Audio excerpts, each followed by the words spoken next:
Welcome to the Inner Blueprint Podcast. I'm Shawn Feurer, the Universal Mindset Disruptor. With over 20 years of turning blueprints into thriving home improvement businesses, I've learned that the strongest foundations start in your mind. Whether you're building a business or your own success, we're here to reshape how you think and face daily life and always remind you to enjoy the ride. Hello, and welcome back to another episode of Inner Blueprint, the podcast all about mindset, thinking better thoughts to get better results. I'm your co-host, Shawn Feurer, the Universal Mindset Disruptor, here with the beautiful, the radiant Kaitlyn Feurer. Yes, what's going on? Oh, so excited. And, you know, we talk so much on this and we never say, hey, how do you get in contact with us? Like, there's so many people that want to work with us. And so the easiest way is going to our website, shawnfeurer.com, fill out an interest form. We'll get right back to you, or DM us on Instagram. Shawn's is at Shawn Feurer. Mine's at Kate Feurer, Kaitfeurer. Yes, and today we're going to be talking about vulnerability. Yeah. And I do realize, I think for some people, even people that listen to me that know me but have never worked with me, it does take a level of vulnerability to raise your hand and say, I want to have a conversation. I could use some help. But just to let you know, speaking my truth on vulnerability, everybody I know could use some help on their mindset, myself included. That's why we do this podcast. That's why we do the work that we do, is we're all running around with programmed minds that are holding us back. Yep. And honestly, it might just be a 15-minute conversation and we can help you. So please don't hesitate. We're here to serve. That's what we do. That's what the Inner Blueprint is all about, is helping people just like you think better thoughts so you get better results. So it's that easy, right? It really can be, but unfortunately, we are programmed to make it hard. Yeah, we say, that sounds too simple. It does. I message them, they'll respond. We do. And today we're going to talk about the power of vulnerability. And this is a huge one because I know especially for men, and I work in the home improvement industry and have done so since I was literally a 10-year-old kid. And women are told this too, but more so I think men, we are told that vulnerability is weakness. We are told to be a man, to rub some dirt on it, to be tough, to forget your emotions. And unfortunately, that's a story that doesn't always serve us, right? And I think some of the strongest men I know are very powerful. They're very vulnerable. They're very vulnerable. And let's dive in. What does that mean? What does it mean to you, Kaitlyn, when I say, hey, Kaitlyn, I want to have a conversation and please be vulnerable with me? Being honest. Not having it all figured out, not pretending like I have it all figured out, not pretending like, oh, I know. That is one feedback I got pretty early on in life that was like, you respond all the time by saying, I know. And it makes you sound like a know-it-all. And I was like, oh. And then as I got older, that stuck with me, and I dove into why do I always say, like, I know? I do know a lot of things, right? But I don't know everything, and that's okay. I don't have to know everything. Yeah. You know, another thing that's coming up, what else? What did you say a lot when I met you that wasn't true? It's fine. It's fine. As women, we're taught it's fine. To always be told, it's fine. It's fine. When in reality, it was not fine, and there was a lot going on that Miss Kaitlyn could have used some help with, right? Yeah, but then that would mean that I would have to admit that there was a problem. Yes. And that is a fine line sometimes too, of not giving power to what the problem could be and just powering through. And what's the fear if there's a problem? That there's something wrong with me? Yeah. Or that we're not enough. Or that we don't have it figured out. Yeah. Or that we need some help. Yeah. And think about that. I mean, this is something as we dive into vulnerability. Why are we all, men and women, programmed that it's not okay to ask for help, that it's not okay to show a sign of weakness? I mean, that's interesting. It's interesting because you said men especially are taught this too, but I feel like there's been a switch in recent years of it's been really programmed into women. And that hustle culture and that boss bitch culture of like, to not ask for help, that we have to have it all figured out, that we don't need a man, we don't need anyone, we can just do it all ourselves. But then this is the same generation that grew up watching Disney movies, and you know, Snow White needed the prince to come save her. That's not okay. Yeah, right, that's not okay. And Cinderella needed the prince to come save her. And as little girls, we're taught a prince is going to come save us one day and our life will be great. And then life happens. And there's just been this toxic switch, honestly, I Yeah. think. And I say that lovingly because I was caught up in it for well over a decade of I don't need anyone. I'll figure it all out. I've got this myself. Everything's fine. It's fine. Right. I'm fine. Everything's fine. But again, and from the female perspective, if you've got it all figured out, and especially if you're a single woman, I know for me, when I was, after my divorce, single for 5 years before I met you, holy shit. I mean, I couldn't figure it out. I would meet some amazing women that didn't need a man. They didn't need a man. Yeah. They did not want a man. And for me, the role of a man is to protect, to provide, to step into my power. And I think a lot of times from the female perspective, that's not a good story for getting support and love that you're looking for, right? It's not. It's the opposite. But because life, like I said, life happens, and maybe that prince that was supposed to come save you ended up to be an ogre Or a frog. or a frog, then you're like, shoot, like I have to do this for myself. I can't depend on anyone, especially a man. I can't depend on other people, right? We all get let down by our expectations of others. Things don't turn out the way that we expect them to for some unspoken reason. And so then we're taught, like, as men and women both, that we have to do it all ourselves. And there's a difference here because really it all is up to us. Yeah. Everything is up to us. It's up to no one else. Like how our life is completely up to you. No one is coming to save you, right? But that's very empowering at the same time. But someone might be coming to help you. Yes, and that's okay. That is okay. That is okay. But we're a lot of times told that's not okay. That's not okay, but life is all about connection. I believe our human experience, I believe that as humans here on this earth, our purpose is connection. Yeah. And if you are not vulnerable, you're blocking that connection over and over. That's one thing. Let's hit on that for a minute because this is an important part of it. And if you want more information on this, obviously listen to the rest of this episode. But Brene Brown has a TED Talk called The Power of Vulnerability. Life-changing. When you really, and she really talks about, to her, the vulnerable people that are truly heart happy are open-hearted, which means they're not protecting their hearts. They're okay that they might get hurt, but they're strong enough, courageous enough to be okay with that. And I know, when you and I met, you were working at least 4, maybe 5, what could be considered full-time jobs. Yeah. You had 2 young daughters. Yep. And the story you had told yourself was, that's fine. That's fine. It's fine. You're going to take care of it. I got it. And as we started getting to know each other, became friends, and then became romantically interested, you being okay and putting up this wall that wasn't true, you weren't okay, you could have used some help, but it almost blocked us even dating, right? Oh, multiple times. I would feel myself starting to get needy. And you weren't you've never been needy since I met you, but you felt like you were getting needy. I felt like I was getting needy, or like it was getting to the point where it was like, oh shoot, I can't keep running from this. I have to lean in and get vulnerable, and it would scare me. So then I would try to run. Yeah. I would put up walls.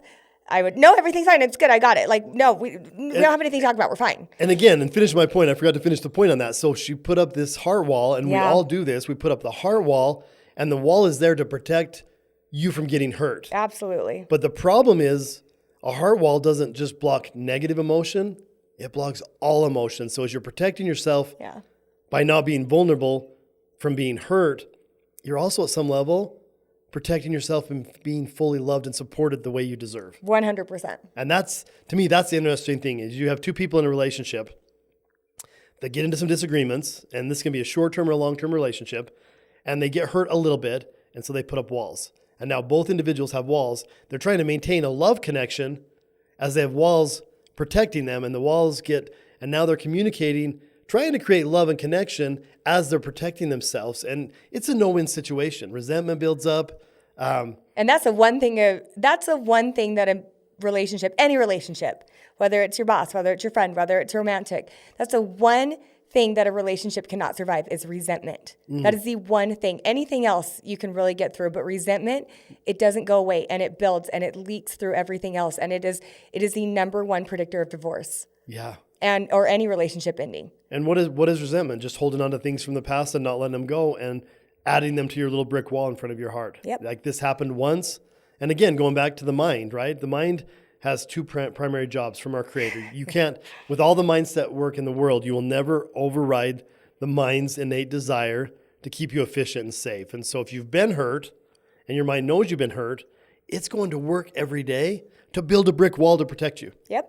And the work in vulnerability is first step is just awareness, understanding in situations. I'm going in and I've got some walls up. And think about it. I mean, we do this when we go into rooms. You might be invited to go to an event where there's a lot of powerful people, and you start feeling insecure. And so what do? Put those walls up, put some really great masks on, and I mean, I see this in the home improvement world all the time. You go to contractor events and everybody's walking around, they're beating their chest. My business is so amazing. I'm doing so great. And on the inside, they're drowning, right? They're lucky if they're going to make payroll this week. Yep. They've got an issue with one of their kids. Their wife hates them. Yes. Something, right? Yes. It's so true. And it's so funny because this doesn't just happen in romantic relationships. This happens in every relationship. And so I didn't realize that before I met you. I did have, Fort Knox around my heart. Like, I really was like, no one's getting in. Yeah. And that was spilling over in all these other areas. At work, when I was feeling so stressed, I would stay up till 3 a.m. getting things done, not getting sleep, killing myself over it. And nobody knew. Nobody knew. No one could know. Nobody knew. Was great. My clients loved me. What are you talking about? And then also with coaching youth, I had feedback that, like, Kaitlyn, you're always on. Like, you never have a bad day. Nothing's ever wrong with you. And I was like, nope, everything's great. What? And it was blocking connection between me and these young athletes that were looking up to me that I wasn't being authentic with because I was too scared to get vulnerable and be like, I actually don't know the answer to this, you guys. Let's try this. Well, and I think that's the thing too. So we're talking about vulnerability, but when we're vulnerable, it leads to true authenticity, because when you're vulnerable, you're taking the wall down, you're taking the mask off, and you're showing up who you really are. And again, for a lot of us, we were told stories that's not okay. I was told things like you love my obnoxious self. I love it. I always say this. He's the youngest 51-year-old I've ever met. Me and the girls, even just this past weekend, we're watching him like dance around the airport, and he's like skipping to the gate, and they are just laughing. And I'm like, he is not 51. And there are people in my life in the past that I embarrassed, made feel uncomfortable. Which is so funny. And so I put up walls and I couldn't literally be myself. And that's not authentic. We'll just skip with you and dance with you because we love it. Yeah. It's not that deep. It's just life.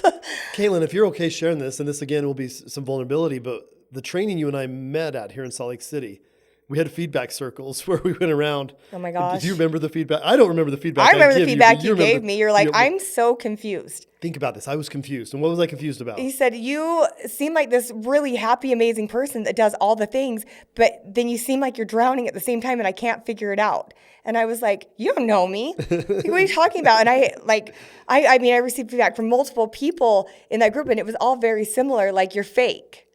You're fake. And it's so funny because that's the one thing I was like, nah, I'm as real as it gets. Like, I'll tell you how it is. I'll tell you but I won't tell you how I am. And this was interesting too, because, I meet Kaitlyn, and again, it was a little bit of confusing energy, and she's a cheerleader. Yeah. And I had my own paradigms about a cheerleader and being fake and phony, right? Because a cheerleader's job is to be happy when they're performing all the time. And a lot of times that rolls over into personal life. And so here she is with this cheerleader energy, but it was so confusing because something was off. Mm-hmm. Something was off. And I was really good at cheering everyone else on, but not myself. Yeah. And I was really good at really making sure everybody else was having the greatest experience ever at my own sacrifice. Expense. Yeah, at my own expense. Yeah. Constantly. I remember one time watching you on a sales call after you just dealt with something pretty traumatic with the girls and some situations that were going on, and you were putting your game face on. But as I watched you, and again, I'm a mindset coach and an energy person, it was like, what the freak is going on? Like, it just wasn't authentic. And so, and it's so funny because they really do go hand in hand. And I hated the term get vulnerable. I hated it. And I was very much in my masculine, so I can relate to a lot of our male clients. I still do. I relate to so many of our male clients, probably better than you most days, honestly, because that's just who I was for so long, and it's still inside me so much. I thought vulnerable meant you just had to be a crybaby, and you had to be like, I'm not okay. And you had to be like, almost that complaining energy, or like that, poor me energy, or like I'm this super emotional person.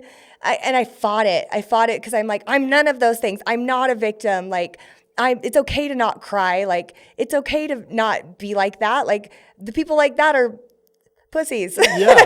Well, think about it. And the listeners right now, you might be feeling this. And I know, as I coach and work with a lot of men in the home improvement industry, and I talk about being vulnerable, the first thing they hear, and I am emotional. I learned that from one of the best, Charlie Gandell. It's who I am, but he's one of the most powerful leaders I've ever listened to, and he does get emotional, and he's vulnerable. And to me, that was so powerful that I've tried to mimic it. But I've noticed when I share that with my male clients, especially, they hear or they see, I have to be a crybaby, I have to be soft. That's not what it is. That's not what it is. Nope.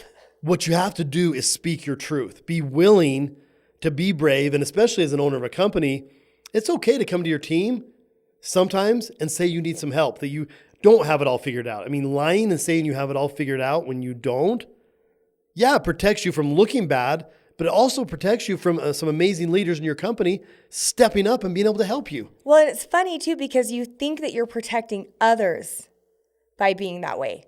You think you're protecting them. You're blocking them. And you're blocking them. And it's so funny because that was the switch to me, because again, like I've always been a brutally honest person. Like someone says, does this look on me? I'll say, no, that looks terrible on you. You need to go put this or this on. But you speak the truth to them, but you weren't speaking your truth. But I wasn't speaking my truth about things. And that was the biggest difference, because I thought that I was protecting others.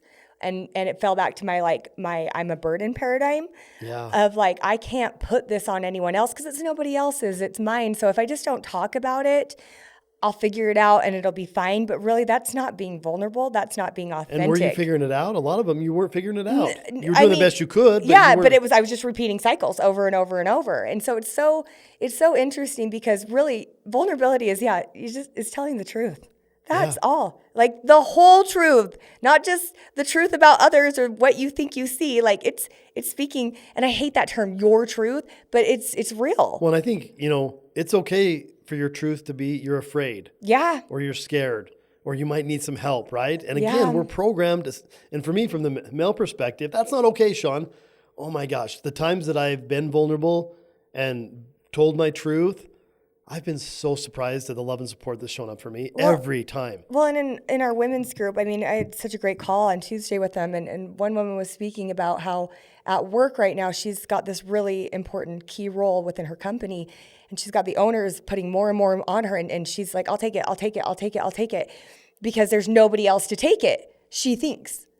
And instead of being vulnerable, I mean, like, I don't want to take this, or I have too much on my plate, and help. Maybe help. I need some help, or I actually don't want to do this because I'm a people pleaser. It is killing her.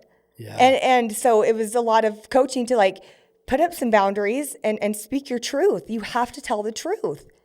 Well, it is interesting too, because you talk about, and especially, I'm going to speak specifically to the home improvement industry because I'm most familiar, but it is dominated by men. There are a lot of men, top to bottom organizations, and there are a lot of women that step into the space, but they're afraid to be vulnerable and truly powerful because there's a paradigm. And because they're surrounded by men and their owners are men, or they're an owner. The most powerful movers and shakers in the business I know right now are women. And it's a superpower for them. It really is. Extremely so, extremely so. And so I think, and we do this. Like, Shawn, even last week we had this situation happen where you weren't being totally vulnerable with me about some things because you thought it was protecting me by not being vulnerable.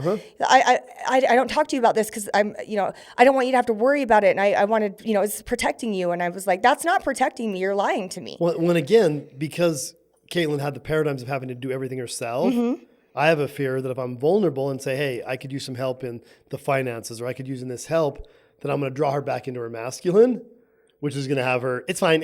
I got it. I'll take care of everything. That's not healthy for our relationship or her. So it is a really fine line. But then that brought up when you said that and got that, I said, well, then I need to be vulnerable to you. There's things I don't tell you, because if I tell you, you're going to be the one that feels like you have to make fix it or bring it into fruition. But that's not true. And it's so funny because we teach this. We work with clients on this every single day. I'm a student of this and a facilitator, and not the master of it. Yeah, I'm still learning. We're learning every day. We learn every day. We go through experiences where it challenges our vulnerability, it challenges our authenticity, we have to have hard conversations constantly. I want to plant the seed. We're going to give you a call to action at the end of this episode, but as we're talking about this, please be thinking about situations in your life, in your personal relationships, in your business, maybe in a friendship. Where is somewhere where you're not being authentic and you're not being vulnerable? And if you take a call to action and you speak your truth, forget what you're afraid about and just lean into it, what could you create? Because let's give them some examples. I know, for me, going back just a few years, it was a couple years before I met you, one of my biggest fears, going back to some abandonment issues as a young child, I hated being alone, and I was afraid. It was one of my biggest fears, and I was forced to face it. Through divorce, through shutting down and leaving my business. I literally was a solopreneur, working by myself, living by myself, and I was all alone. And I'll never forget, it was Gary Vee. He had a challenge. I was listening to him, cleaning my little downtown studio, and he said, do it right now. Your biggest fear, get vulnerable, get on social media, any platform, go live and share it. And I still remember hearing that and thinking, screw you. And then I was finished what I was doing, and I was like, oh my gosh, it was like a call to action that I couldn't ignore. And so back then it was Facebook I was using a lot. I pulled out my phone. I'd never gone live. I was scared to death. I was literally shaken. I hit the live button, and I just started rambling about my fear of being alone, and that right now I was all alone, and I was facing that fear, and just kind of rambled. And I'll never forget hitting the end button, setting the phone down, and being like, holy shit, what? Like, and I'm thinking about the people that I know and love and care about like, that probably who's didn't know. See this? They didn't know I was going through that challenge. Some of them did, some of them didn't. And I picked it back up, and oh my gosh, love, support. And not only on that post, my text messages started going off. My phone started ringing. And for me, it was just a really powerful example. Yeah. If I was holding this fear of being alone while I was alone, and after sharing it, after speaking my truth, and again, you don't have to go to that extreme unless you want to. It's a good challenge. Share your biggest fear. Instant result. I mean, Shawn shared, results. yeah. But I ended up feeling more love and support and less alone within 24 hours than I ever had. And it's because I took that wall down. I was authentic. I was vulnerable. And I shared it. And because of that, I was able to get a lot of love and support. And it started me on my journey that led to me being the coach that I am today and doing the work that I'm doing. And I wouldn't have taken that powerful path if I hadn't spoke my truth. Well, yeah. And that's, like Shawn said, think of something. And there's probably a lot of things in your life right now that you're like, I am not being vulnerable in this, or this. Don't worry about tackling all of them. Start with one. It could be a conversation with your significant other. It could be a conversation with your child. It could be a conversation with a coworker, your boss, a family member. Something that you're like, this is killing me and I'm not saying anything and I just need to have that hard conversation. And you'll feel so much better after. Maybe not instantly. Maybe you might feel a little shitty first, but it's the only way for that true connection to happen and for a change to take place. Well, in our relationship too, I mean, we started dating. We were both pretty serious about each other, but for each one of us, you had years in a marriage where you'd been hurt, you'd been challenged, you hadn't been supported the way you felt you deserved. I had the same thing, and so here we are coming together. And I know for me, I'd had some relationship coaching on, attachment styles, and that I couldn't be a needy bitch, and sometimes I was a needy bitch. And I'll never forget, you and I had that late night conversation where we spoke our truth, you guys. And again, I don't care if you're new in a relationship or if you've been in the relationship for 30 years. If you want to have a really cool moment, get together with that person, ask them to speak their truth and speak. And when we're speaking our truth, what are you afraid of? For me, I was afraid of having my heart broken. I was afraid of not being appreciated and taken advantage. I was afraid about being lied about because that had happened to me in the past. And you had your own fears that you were coming into. Yeah, so many of them. And it was like, if I tell him how much I need him, he's going to leave. And we had both realized that we kind of needed each other, but we were afraid to speak it. And now it's like... It's our mantra. I need you, babe. I'm a needy little thing. And when I get scared or stressed or I need some help, you're my person. And I feel safe enough to lean into that. And it's brought us the most beautiful connection because we've got the walls down. It's okay to have hard conversations. Well, it's so funny because so many people say to us, like, gosh, your guys' relationship is so amazing. And I'm like, yeah, it's because we need each other. And it's so in our culture, that is such a bad thing to be taught. Well, we're not relationship coaches, but I know the coaches I worked with would tell me that it's unhealthy. It's unhealthy. So many people try to say that, right? And it's like, no, it's not. He knows I need him. I know he needs me. And we know we're not going anywhere. And together we're a force. Yeah. We need each other. It's not, I just need her. I need me too. I need to be strong. But she makes me stronger. And as I lean into that vulnerability of, and it is, when you have a trip with the girls and you go without me, or if I do something and we're separated, it's harder. And we both admitted it's okay that it's harder. And it's okay I can do it, but I can do it. I got this. I prefer. I would like to have you with me whenever it's possible, right? Yeah, it makes things so much easier and so much better for everyone involved. And so it's funny because, like Shawn said, you could be in a new relationship. This could be, in a different situation too. It doesn't have to be really, a marriage, but we also have clients that have been married, like we said, like 30 years, that don't tell their wives things, or wives that are like, I could never tell my husband this, and I'm like, well, why are you telling me? And we have examples as they're speaking their truth and they're telling each other what they're really afraid of or what's really going on. The walls come down, Yeah. the connection. Oh my gosh. I'm like, that's what I say. Like, when people tell me this, I'm like, well, if you are brave enough to tell me, you're brave enough to tell that person. Like, what's your biggest fear and who here? deserves to hear it? The person you love and care about. Go the take most. it to the source every time, right? And Have again, that hard conversation. We're talking about personal relationships. I mean, this could be in your business. It could be with a business partner. It could be with a coworker. Like, literally lean into it this week. Take this challenge. Think about a situation in the relationship that you deserve more out of. And there's something where you're putting a wall up. Another example I use, and I think back, I was the oldest of 4. Yep. And because of my early paradigms, I wanted to be really independent. And so I had a stepdad who raised me, who I know he spent a lot of his time helping my younger siblings. He didn't get the opportunity to help me as much because I didn't want to admit I needed help. Like, it was a rarity where I'd go to him and say, hey, Dad, I'm in trouble. I need some help here, because I wanted to figure it out. And he unfortunately passed away too early, and I don't live life with regrets. But one of my only regrets there is, gosh, I wish I would have leaned into that more. And then on the flip side, as I was going through my challenges, I had a teenage son who he had no idea what I was going through. Yeah. He didn't know my business was struggling. He had no idea. His mom and I, and you say, oh, they're in the house. Say, no, I did a pretty good job. I was up at 5:30, going to the gym, making my protein shake. I mean, he's told me after the fact of I really didn't have a clue. And I think he was in high school.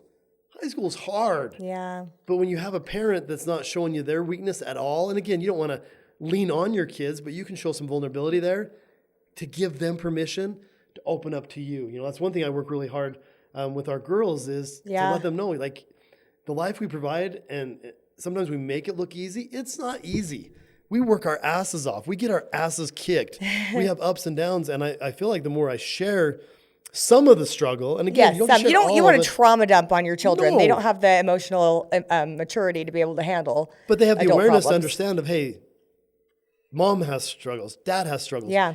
Gives them permission to come to you with the struggle they're having. And I've shared multiple times. My girls never saw me cry. They never saw me struggle until I was able to get vulnerable, not just with others, but with myself, and go, I'm not okay. Like, my girls see me cry all the time now, and they cry to me. They cry to us. They come to us. And they love seeing you. They've told me they love seeing this version of you. And it's because it's not confusing anymore. No, it's not confusing. Like, it gives them permission, Kaitlyn. right? Like, that's Yes. what people are looking for, is for permission, right? So we're granting you permission right now to have that hard conversation. We're granting you permission to be vulnerable. We're granting you that permission to just step into being you and to letting those walls down, because the people in your life deserve the truest version of you, and they can't have that if you can't even accept yourself for that. Yeah. Well, if you're thinking you might want to contact us and reach out to us too, no, that's one of the things that we do. And I think what makes SFC and the work we do different is we are authentic, vulnerable coaches. When I speak, I mean, we have some It's our core values. We have some good friends in our life because I spoke from a stage and I shared about my challenges. I talked about the loss of my younger brother and his struggles with addiction. And he ended up homeless and was found on the side of a gas station less than a year ago. And it's still emotional for me, but I shared it on a stage, and literally I got off that stage. I had a line of people that had either dealt with addiction themselves or had somebody they loved and cared about. And because I was vulnerable from a stage and shared my truth, I made connections. And we have some amazing friends in California best friends, now yeah. that we made this lifelong connection now because I was vulnerable. And yeah, speak your truth. Get real, get authentic, get vulnerable. If you need help with it, reach out to us, send us a message. I promise you, there's not much you could share with me that I haven't heard or haven't dealt with personally. I mean, I always give thanks for my challenges.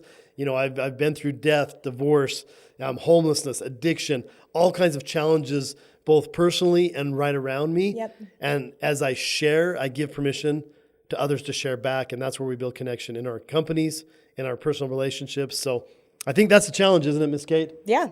Speak your truth. Get vulnerable. Go out this week. Find someone that you love and care about that you need to have a tough, truthful conversation with. Have it. Right? Yeah. Pick up your phone right now. Shoot a text and say, hey, do you have a minute we can talk? And if you're wanting to get out there more, pick a social media platform. Go live. Share your truth. Speak Tag your us truth. in it. Put We'd a flag. love to see it. Tag us in it. Get part of this. This is a movement we're creating of people empowering themselves through speaking their truth, through taking control of their mind, thinking better thoughts, getting better results. And again, better finances, better health and wellness, better relationships. And it's not easy. It's challenging. But we're willing to do the work. We're willing here to support you, to love you through it. Transference of belief here. You got this. Go have the conversation.